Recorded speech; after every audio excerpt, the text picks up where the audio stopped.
hey, the time to plant fall food plots is just around the corner. In our last video, which should be a link, in the description below, was about how to get ready for that. Now let's talk about when we should plant fall food plots. And here's a couple of simple rules of thumb that you can use to be sure, or to help anyway, that that fall plot is successful. A really good general guideline about when to plant your fall food plots is 45 to 60 days before the first expected frost. That means you boys up there on the Canadian border or in Canada, you're getting ready to plant soon, or you may have already planted if you're way up north or on top of a mountain up there in the Adirondacks or Catskills or something like that. The reason is you're planting 45 to 60 days before the first expected frost is we want those plants to germinate and get a little bit of maturity to them, want that root system established so they can get some biomass or pounds on the ground before that frost. Typically that first frost isn't a killing frost, but if that plant's a ½ inch tall and really tender, certainly that first frost could nip them off and cause them to die or be really set back where they won't get much growth that winter. As you get further south, you're down in Florida going, gosh, Grant, I hadn't frosted here in a couple of years. You can go online and find when those temperatures are going to pull down. I often use the Weather Service. There's all kind of almanacs online, and you can search by your zip code to look for the average first frost date. Now, none of us know when it's going to frost. Weather's not that predictable, so I use the average first frost date for the area, and some of the better websites have the average first frost date for the last 5 years, because there's no doubt the weather's in some kind of cycle, and that's changed over time. This is another reason I always plant blends. I want some that are gonna bump out of ground really quickly. I want some that are really cold hardy. Those plants tend to start off a bit slower. I wanna use a blend to cover my bases more in case there is a really early frost or that frost doesn't happen for a month later than normal.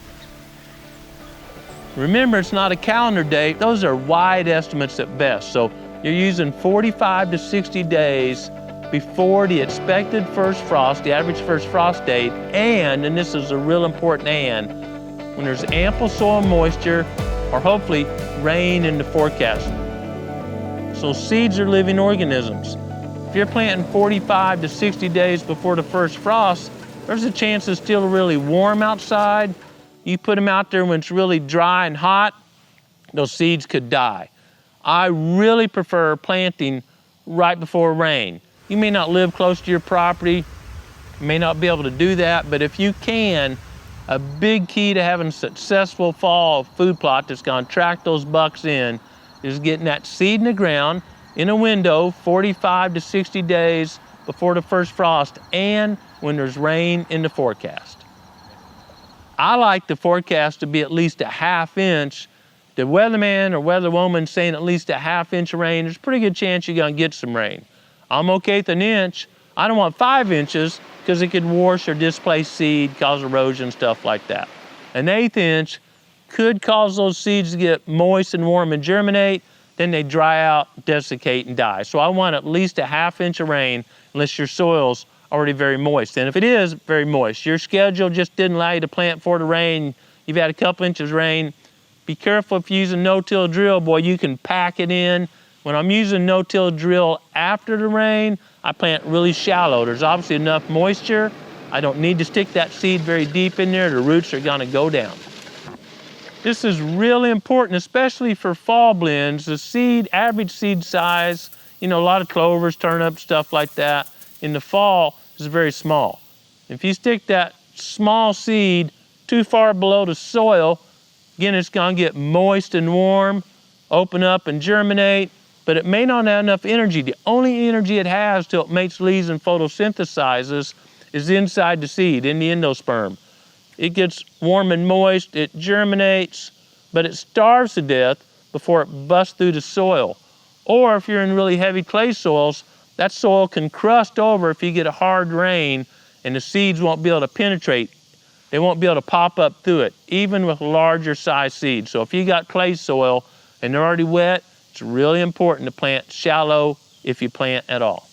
Sometimes schedule just doesn't work, or it's dry, man. You go through 60 days, 45 days, 30 days before the expected first frost, and there's no rain in the forecast. If it's dry as a bone, I'll gamble on that frost being later or the frost not killing my crop, because if it's dry as a bone, no matter what you do, you're gonna have a crop failure. And I've had that here. Our first frost date here is normally about October 15th, 18th. Again, that's an average. And I have planted October 20th just because there was no rain. And even though that was very late, my crop didn't get very tall. If I'd have planted 60 days before then, I'd have had zero crop out there. Growing Deer is brought to you by Bass Pro Shops and Cabela's. Also by Green Cover Food Plots, Winchester, PH Outdoors, Moultrie Mobile, Steel, Fleet Outdoor Apparel, Morel Targets, Fourth Arrow, Scorpion Venom Archery, Case IH Tractors, Burris Optics, G5 Broadheads, Prime Bows, and Redneck Hunting Blinds.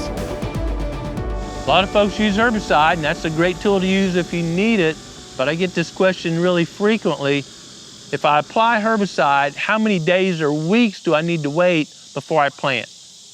The answer is 0. I know guys that plant first, just the way they've got their schedule lined out, and then spray. It's important to spray before the seeds germinate. Glyphosate works by going through green leaf surface area, the leaf cells. It's not going to impact the seed. Little herbicide going over the seeds is not going to impact it. It's not going to impact the roots. It's ground neutral. But if you do plant first and plan on spraying later, make sure you spray before those seeds germinate and stick leaves out of soil, or you will kill that new crop. If you're using another herbicide, something a bit more complicated, read the label. Some herbicides, like 2,4-D, have a residual, and you're going to have to wait a certain amount of days before you plant the next crop, depending on the species of crop you're planting. I like to order my seed early. I'm going to try to plant mid-August or so, depending on the rain. I want my seed here the 1st of August to make sure there's no shipping boo-boos or anything like that. If I get my seed, a couple weeks or a month early, I'm not worried about the germination declining at all. If you purchase from a reputable company like Green Cover, it's all about how you store it. Don't stick it out in your yard on a pallet where the sun's beating on it, or it's going to rain and the bag gets wet and it starts germinating.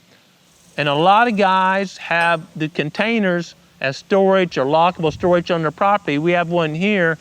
Don't store your seed in a container. My goodness, it could get 100+ degrees in there day after day with the sun shining on it, and that's going to kill the germination in the seed, kill that seed's ability to germinate. You should store seed in a cool, dry place. And even when you're planting, don't leave 4 bags of seed in your pickup with the windows rolled up. You know how hot it gets in a vehicle with the windows rolled up and the sun shining on it, and you can literally kill the seed before they're ever planted. Those are living organisms. You need care for them appropriately, and the best way to store seed is in a cool, dry place. We've got some good bucks showing up on our Moultries, and I hope you do too. It's time to start preparing for food plot crops no matter where you are. Sooner if you're up north, later if you're down in South Florida, South Texas. But more importantly than preparing for food plots is to prepare for life. And the best way we can prepare for life is to seek God's will, get in His Word, make sure you're reading it by being intentional, and apply it to our lives daily. Thanks for watching Growing Deer.